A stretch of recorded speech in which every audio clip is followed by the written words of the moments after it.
Ladies and gentlemen, Simon Heffer.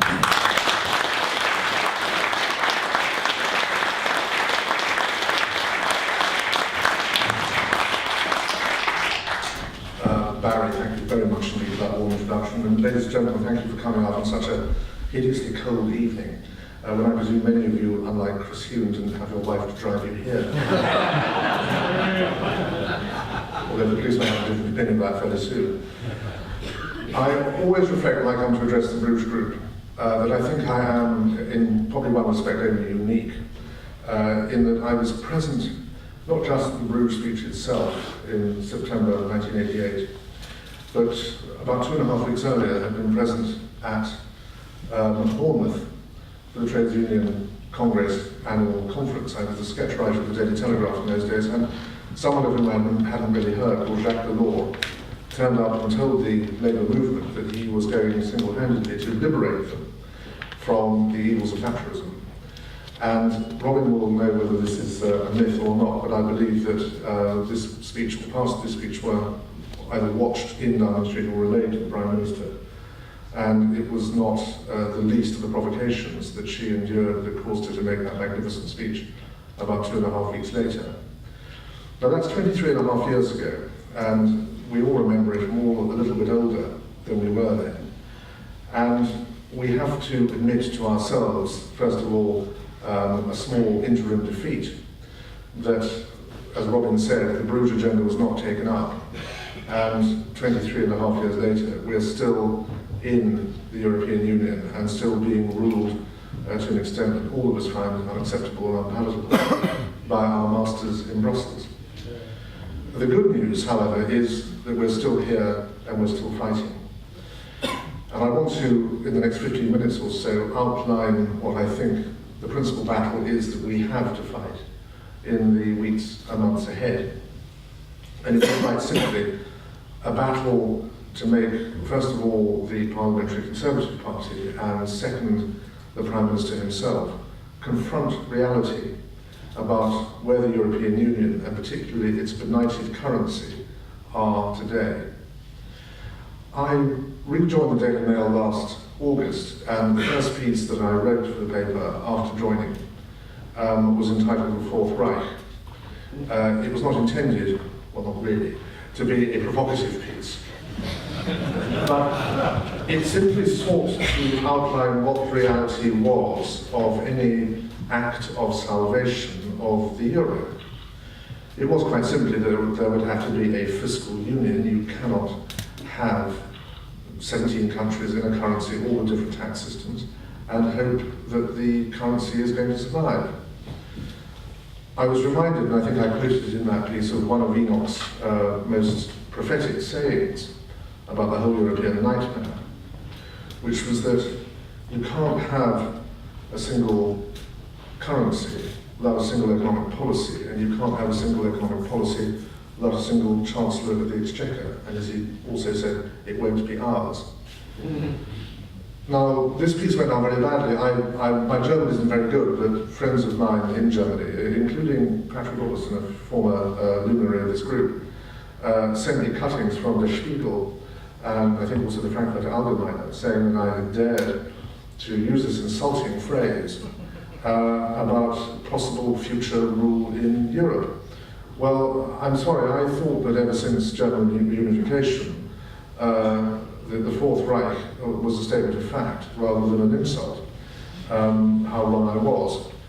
But what the Germans particularly didn't like, because they are very afraid of being unpopular, is they didn't like the idea that a new Bismarckian, or even worse, sort of empire, was going to be running benighted individual economies around Europe in order to make the euro hold together. And what we've seen over the last 5 or 6 months, since I wrote that article, has been a concerted effort on behalf of the leaders of the Fourth Reich, Angela Merkel and her friends, to try and find any way possible, other than direct German intervention, to save the euro. Now, this is like, to use a Dennis Thatcher phrase, the proverbial one-legged man in an arse-kicking contest. It isn't going to succeed.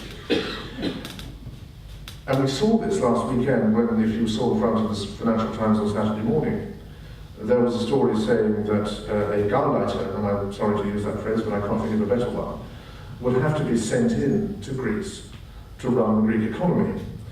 Because although the Greeks are now so poor that many of them are putting their children into care homes because they can't afford to look after them themselves, it was decided that a little bit more austerity would be absolutely necessary for the Greeks, and that only someone with true Teutonic rigour could impose it properly. This turned out to be a true story. Believe me, some things that you read in the press are true. It was an unwise statement made by a German official and picked up by a very clever Financial Times journalist on Friday. And the Germans then spent the early part of this week rowing back from it and saying, well, of course, we guarantee the democracy of Greece and this simply won't happen. Well, of course, it's a bit late for that, because as you may have noticed, the Greeks have a prime minister who they did not elect, in the same way that the Italians have a prime minister who they did not elect. And although the Spanish have a new prime minister whom they did elect, he is about to have to impose such severe measures on a country that already has 22% unemployment and I think 51% youth unemployment, that he may well find himself unable to do it and be unelected and replaced by someone who is equally unelected. That is the reality of Europe. There's also the reality that the Greeks cannot pay their debts. They will default. It will happen. I don't know when. If I did, I'd make an immense amount of money out of speculation. But at some time between now and I suspect Easter, probably before the inevitable defeat of President Sarkozy, more in a moment, in the French presidential elections, Greece will be catapulted out of the euro. Now, David Cameron doesn't really want to own up to this unpleasantness, partly because I'm sure he takes the view it isn't his problem, but also because he has been sucked in, and Robin put it very brilliantly in his talk, to that Millenite idea that one isn't somehow credible or above the salt as a political leader in this country unless one is entirely committed to the European ideal. Now, I think Cameron had a magnificent opportunity on Monday in Brussels to perpetrate an act of true leadership. He could have turned up and said the following. He could have said, look, your plan to save the euro isn't going to work. Partly because certain countries won't pass the treaty you're trying to inflict upon them. I've already seen reports in the Irish press that they have had quite enough of this medicine and had no intention of taking any more. But also because even if countries do accept it, the measures of austerity that will be imposed upon them will cause such civil unrest that the government of those countries will become untenable. Last week we had several days of action, or which of course mean inaction, by trade unionists in Italy. There have been constant low-level riots running throughout the winter in Greece. There was a one-day strike in Brussels on Monday to welcome the European leaders there. I always thought in Europe that we rioted or had civil disobedience in the summer. If we have this level of it in the winter before the latest austerity packages are imposed, heaven knows what's going to happen in the summer when the weather is warmer, the days are longer, and the austerity is biting even more deeply. This is the reality that Cameron should have confronted everybody with. But no, he did feel embarrassed by what he did on the 9th of December. He doesn't like being marginalised. He's a public relations man. The job of a public relations man is to be everybody's friend. He didn't like Sarko shaking his hand. He didn't like Angela looking down her nose at him and being very cross that he had not done what he was supposed to do. But it would, in the way that it's always a help to a friend who's an alcoholic to tell him to confront his drink problem, it would have been a help to the European Union if Cameron had said to them on Monday, this won't work, and I'm going to do everything I possibly can, so long as I am in this unfortunate collection of countries, to ensure that you can't allow more good money to be thrown after bad in attempting to make it work. Now, be in no doubt, I hope reasonably sure that money paid specifically to the bailout fund will not leave this country. I think Cameron would be thrown out of office if he even attempted to do it. However, the rescue plan that the European Union has devised, and which will be the result of the Fiscal Union Treaty that Dave and the Czechs have decided not to sign, will be contingent on a large amount of IMF money. We, as you know, are major shareholders in the IMF. Therefore, more British money will be taken to this bailout fund, whether we like it or not. And this is, to my mind, entirely unacceptable. And that, at a time when our country is already suffering so badly that we can't afford to keep our old people in dignity and we can't afford to provide properly for our children in schools, to throw more money after this suicidal economic project, or should I say political project, is utterly unacceptable.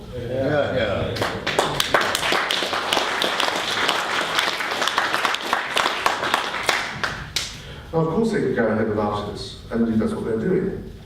But it would be much more difficult for them to go ahead without us if Cameron had said, and by the way, you will be in violation of various treaties that we have signed, starting with the Treaty of Brussels in 1972, if you use the European Commission and the European Court of Justice to enforce the rules of your fiscal union. Now let's leave to one side for a moment that of course they won't enforce the rules of the fiscal union because there would be civil war in Europe if they did, any more than they enforced the Maastricht criteria of 3% of GDP as a deficit when it was initially broken by France and Germany. Nobody was ever fined or even brought to any sort of account for that, and I have no reason to believe that this, if it was ever enforced, would be any different. However, he didn't say that. He waved it through. He said, yes, carry on, we don't mind, because of course he had been got at. But actually, I don't think he needed to be got at. I think from the moment he did this, in the small hours of 9th of December, he was looking for a way to make up and make friends. And what I suspect has happened is Angela Merkel took him aside and said, look, the person who made life very difficult for you on the 9th of December was Sarkozy. Sarkozy was determined for his own domestic purposes to have a confrontation with their roast beef. And you happen to be the rib of beef that was in the room at the time. However, Sarko is going to be history. Not only do I think he will lose the presidential election if he gets into the second round on the 6th of May, I'm not even sure he will get into the second round. I think Marine Le Pen could well see him off. Now, that's great news for us in all sorts of ways, because the idiotic Tobin tax that Francois Hollande proposes to impose on French financial transactions will cause an exodus of financial businesses from Paris to London. And I'm sure that we'll be brushing up our French to welcome them when they come here, and we'll start sending food parcels back to France when their already dismal tax take plummets a little bit further. Cameron, however, lacked the courage and the foresight and leadership to do any of these things. So the real question is, how do we make him see that he must? Now, let me ask a rather Jonathan Dimbleby-style question. Could everybody here who has a Conservative Member of Parliament please put up his or her hand? I was just to hear someone say they weren't sure. I can understand that from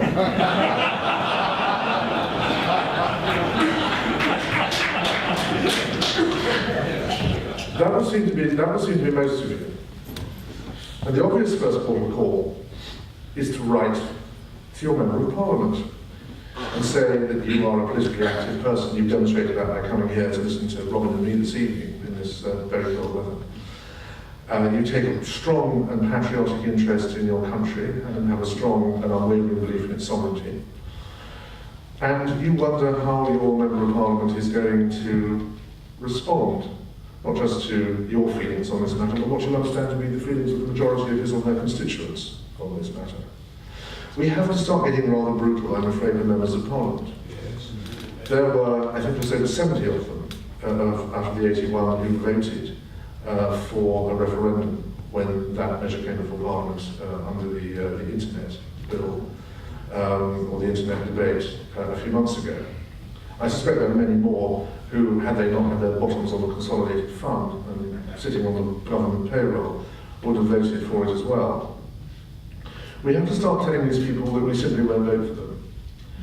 There's always going to be a UKIP candidate standing who will ensure their defeat, even if the UKIP candidate can't win. And we do have to start getting quite militant about this. because we are being presented at the moment with the best opportunity to force the issue. And by that I mean saying to Cameron, we have to have a national discussion about our continued membership of the European Union. It isn't good enough to say there's no transfer of power if this treaty goes ahead, not just because we haven't signed it, but because even if we had, there wouldn't be a transfer of power. That's irrelevant. What there will be a transfer of is a very large amount of money from the Exchequer to the coffers of the IMF to shore up various benighted countries as they go under.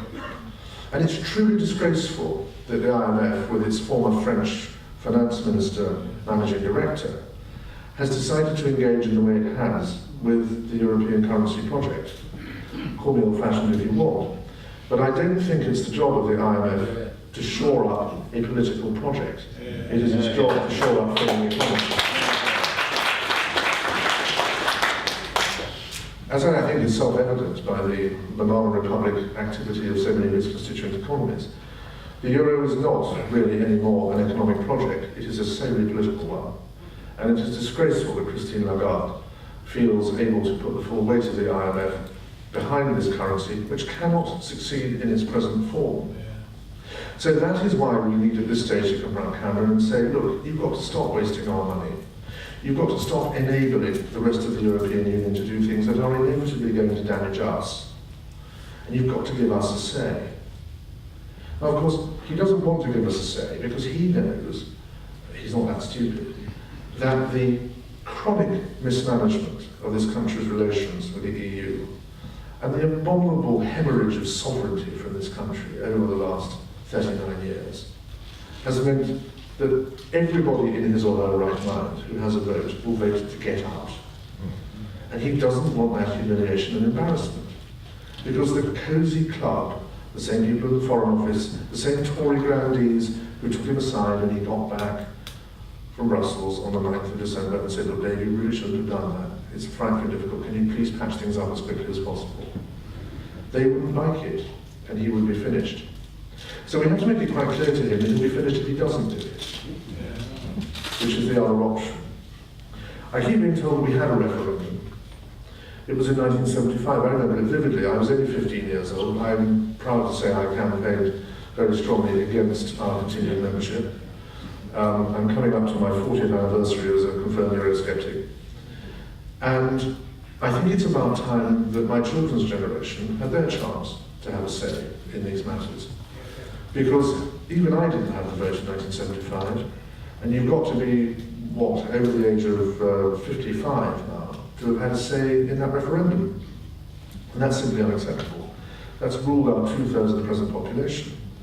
Doesn't their voice deserve to be heard? And haven't you noticed that every time there's a referendum in the EU and it goes the wrong way, they have another one? Well, I think that referendum went the wrong way, and they want another one. And I think it's quite good manners for us to have waited 37 years to have it. I want there to be some questions, and I'm afraid I have to leave at 8:15, and I do want to talk to some of you. So I shall shut up. But I wanted my message to you to be, Cameron refuses to confront reality. He refuses to confront reality about the state of the euro. He refuses to confront reality about the democratic deficits in the European Union. He refuses to confront reality about the hemorrhage of sovereignty from this country to Europe that continues despite his rhetoric that suggests that he's got it under control in some way. Through his members of parliament, he can be made to see this. And I'm heartened by the fact that I talked to one or two Tory MPs since Monday who really thought that David had turned a corner last December, and whose disappointment and anger is such that I think that there's a mood abroad in the Conservative Party not to put up with this very much longer. If it means, especially in the Conservative Party, if it means a bifurcation of the sort that we last saw, I suppose, in 1922, I don't think that matters. I think that our country is far more important than any political party.